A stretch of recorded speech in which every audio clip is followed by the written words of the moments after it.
I'm here with Oleksiy Fortunatov, and Oleksiy, I'm trying to get an idea of like how you got into fencing to start. Where did you start fencing? I started fencing in Ukraine, and I was 12 years old, and I came to sports academy school. Why? Why did you do it? Actually, it was very accidentally because I was supposed to play soccer. I was in a soccer team, Dynamo Kiev. It's a very famous team. And I came to that sport academy to play soccer.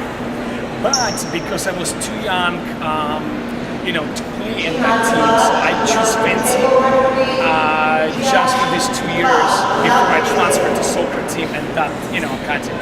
How old did you say? I was 12. Yeah, I was 12. Yeah, but then I started doing fencing for 2 years before my transfer to soccer. And I started really liking it and enjoying that sport, and all coaches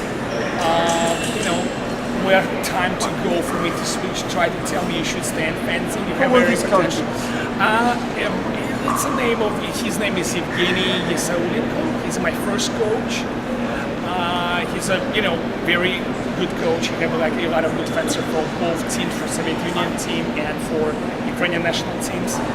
And he'll do all three weapons? No, just the foil. Just foil? Yeah, I'm starting this foil and I stay this foil until the end of my career before I start being coach. But anyway, so when I tried to go to soccer, he really, put me pressure to stay, and I decided to stay in fencing, and I stopped my soccer career. Unfortunately, maybe not, I don't know, but that was my decision made. And then did you continue to get like a degree in this? Yeah. You got your degree? Yeah, I got my degree. I haven't. How long was that to take that? It's taken 7 years. First degree, it's kind of like you start doing junior and cadet level coaching. And after I graduated, I go to University of Physical Education of Ukraine.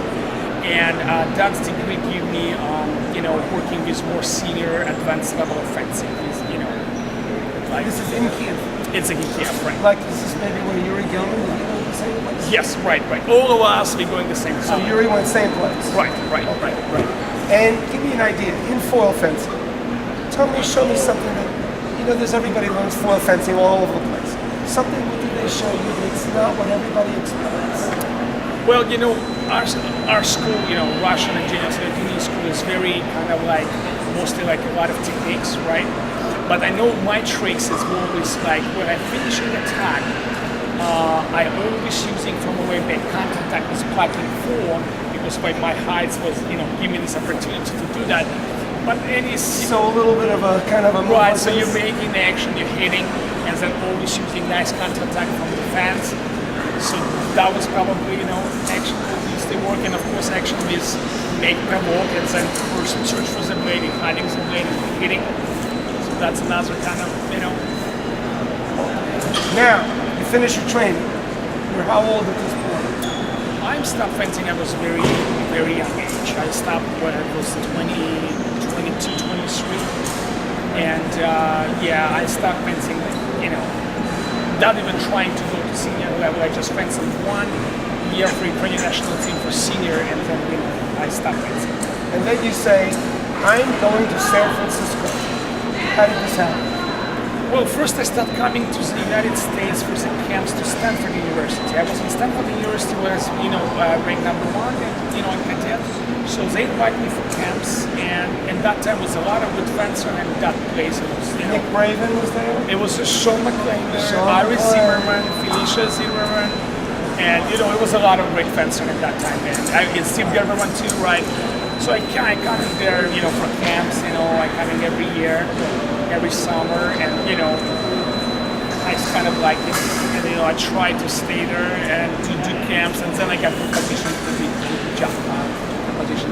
Good proposition. It was in San Francisco Fences Club. It was Miriam Kashlis.